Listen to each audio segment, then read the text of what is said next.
ऐसी नदी है बनास नदी, और ऐसी बनास नदी के किनारे एक छोटा सा कस्बा बसा हुआ है जिसका नाम है श्रीनाथ द्वारा। आप में से कितने लोग मेरे भाई बहनों श्रीनाथ द्वारा होकर के आए हैं? जरा हाथ ऊपर कीजिएगा। बहुत सुंदर बात है मेरे भाई बहनों, श्रीनाथ द्वारा एक बहुत ही सुंदर सा कस्बा है, बहुत बढ़िया कस्बा है। और श्रीनाथ द्वारा में बहुत सारी विशेषताएं हैं। यूं तो मेरे भाई बहनों तीर्थ स्थल तो बहुत सारे हैं। हम तीर्थ राज पुष्कर के चरणों में बैठ करके कथा श्रवण कर रहे हैं देखा जाए तो, लेकिन श्रीनाथ द्वारा की महिमा तो मेरे भाई बहन और विशेष है। श्रीनाथ द्वारा की अगर हम बात करें तो श्रीनाथ द्वारा में प्रेम और आदर बहुत सारा है। अगर हम प्रेम की बात करें मेरे भाई बहनों, देखिए आप सभी भाई बहन यहां इकट्ठा हो रहे हैं। कथा समाप्ति के बाद एकदम से भीड़ मच जाएगी प्रसाद लेने के लिए। तो एक बार अगर आपको किसी का धक्का लग जाए ना तो आप पीछे मुड़ के देखेंगे कि कौन है ये धक्का देवा वाला। फिर देख लेंगे अरे चलो गांव का आदमी छोड़ देंगे। दूसरी बार धक्का लग गया तो मेरे भाई बहन भैंस जैसे आंखें निकालेंगे। और तीसरी बार धक्का लग गया तो उसके खानदान के हिस्से निकाल के रखा देंगे। थारो बाप आंधो, थारी मां आंधी, थारो दादा आंधो तो धृतराष्ट्र को बेटो तू भी अंधो। लेकिन श्रीनाथ द्वारा में ऐसा नहीं होता है मेरे भाई बहनों। वहां तो धक्का लगने के बाद भी लोग राधे राधे कह करके आगे निकल जाते हैं। आदर भी बहुत सारा है। और जो लोग गौ माता जी के उपासक होते हैं मेरे भाई बहनों, जिनको गौ माता के प्रति विशेष प्रेम होता है, वो लोग तो आदर भाव से लबालब भरे हुए होते हैं। देखिए हम लोग आरती करते हैं, आरती के समय मेरे भाई बहन हम आरती घुमाते हैं तो हम क्या कहते हैं उसे? क्या कहते हैं? आरती कहते हैं। दीपक जलाते तो क्या कहते हैं उसे? दीपक कहते हैं। लेकिन श्रीनाथ द्वारा में ऐसा नहीं होता है। श्रीनाथ द्वारा में मेरे भाई बहनों आरती को आरती नहीं, आरती जी के नाम से पुकारा जाता है। दीपक को दीपक नहीं, दीपक जी कहा जाता है। और लोटे को लोटा नहीं, लोटा जी कहा जाता है। और अपने यहाँ तो खुद के भाई साहब को भी जी कहने में हमको शर्म महसूस होती है, देखो। लेकिन श्रीनाथ द्वारा में ऐसा नहीं होता है। श्रीनाथ द्वारा वल्लभ संप्रदाय का मुख्य पीठ माना जाता है। और मेरे भाई बहनों वहां पर श्रीनाथ जी की बहुत सुंदर सी मूर्ति है, बहुत सुंदर मूर्ति। आप लोगों ने कभी कभी दर्शन किए होंगे। यूं तो मेरे भाई बहनों हमारे भगवान कभी चौर भुजानाथ बन जाते हैं, कभी राधे जी को अपने बगल में खड़ा कर लेते हैं। लेकिन श्रीनाथ द्वारा में ऐसा नहीं है। श्रीनाथ द्वारा में मेरे भाई बहनों ठाकुर जी की बहुत अलग छवि है। श्रीनाथ द्वारा में ठाकुर जी का एक हाथ तो सिर के पास और दूसरा हाथ पैरों के पास है। इसका अर्थ क्या है मेरे भाई बहनों? ठाकुर जी क्या बताते हैं? मनुष्य को जीवन कैसा जीना चाहिए, इसका संदेश ठाकुर जी देते हैं। मनुष्य को जो लोग अच्छे भाव से रखे, जिनके विचार अच्छे लगे, उनको तो उसे सिर पर बिठाना चाहिए। और जिन लोगों के विचार अच्छे नहीं हो उनको पैरों के मार्ग से बाहर निकाल देना चाहिए। आओ तो माथा पे और जाओ तो पगा में, आओ तो वेलकम और जाओ तो भिड़कम। ऐसे विचारों से श्रीनाथ जी श्रीनाथ द्वारा में विराजमान है। मेरे भाई बहनों आप सभी भाई बहनों ने जिन्होंने दर्शन नहीं किए होंगे श्रीनाथ द्वारा जाकर के, उन्होंने एक भजन तो जरूर जरूर सुना होगा।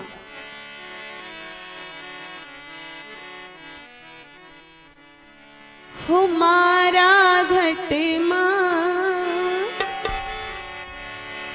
हमारा घट मां विराजता श्रीनाथ जी, जमुना जी महाप्रभु जी। हमारा घट मां विराजता श्रीनाथ जी, जमुना जी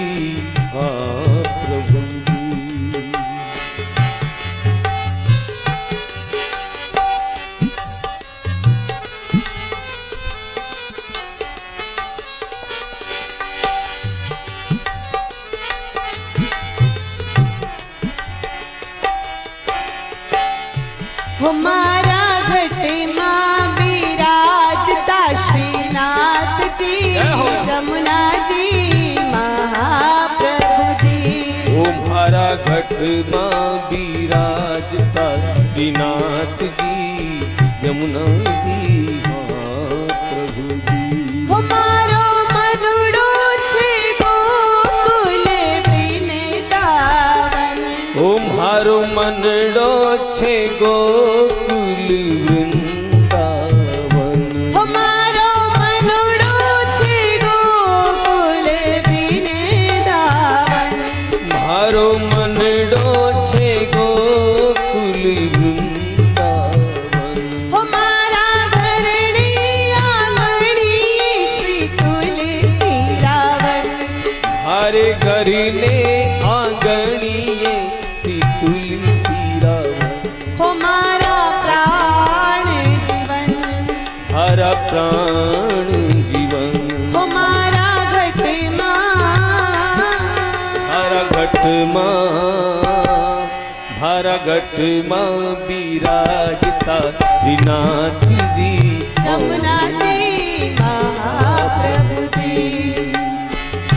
ओम हरा घट माँ विराजता श्रीनाथ जी, यमुना जी महाप्रभु जी। महाप्रभु जी, महाप्रभु जी, महाप्रभु जी।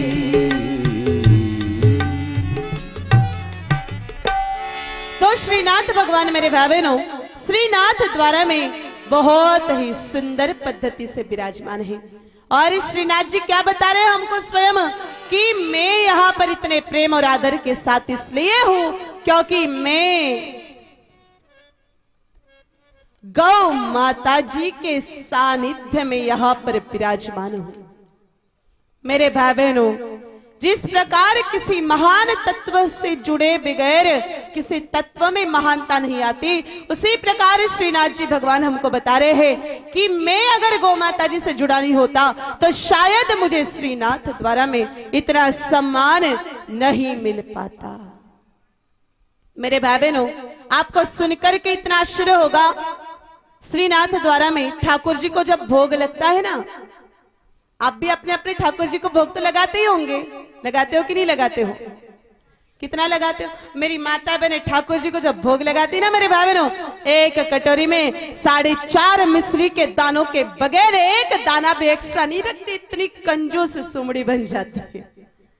और जब श्रीनाथ द्वारा में ठाकुर जी के भोग लगता है ना, रोज का भोग मेरे भाई बहनों कम से कम 1 लाख रुपए का होता है। ट्रकों की संख्या में भोग लगता है, 21 ट्रक, 31 ट्रक, 51 ट्रक, 101 ट्रक, ऐसा भोग ठाकुर जी को लगता है। और इतना ही नहीं, वस्त्रों के लिए अगर हम बात करें ना तो 10 साल तक किसी का नंबर नहीं आता वहां पर, तो सेवा के लिए 10-10 साल पहले एडवांस बुकिंग चलती है ठाकुर जी के वस्त्रों की। और ठाकुर जी बताते हैं, श्रीनाथ जी बताते हैं, ये सब क्यों है, मुझे इतना सम्मान क्यों मिल रहा है? क्योंकि श्रीनाथ द्वारा में मेरे इर्द गिर्द गौ माताएं विराजमान है। श्रीनाथ जी की वहां खुद की गौशालाएं हैं और श्रीनाथ जी गोव्रती है। मेरे भाई बहनों बाजार के दूध दही घी का भोग श्रीनाथ जी लगाते नहीं है। गौशालाएं होने के बावजूद भी अगर कभी माखन कम पड़ जाता है ना, आसपास के गौशालाओं से मंगवाया जाता है, लेकिन ठाकुर जी को बाहर के डेयरी के गव्यों का भोग नहीं लगाया जाता है। और ठाकुर जी का यही कारण है प्रेममय जीवन जीने का। मेरे भाई बहनों ऐसे श्रीनाथ जी श्रीनाथ द्वारा में आए कहां से, लेकिन श्रीनाथ जी को श्रीनाथ द्वारा में लाया कौन?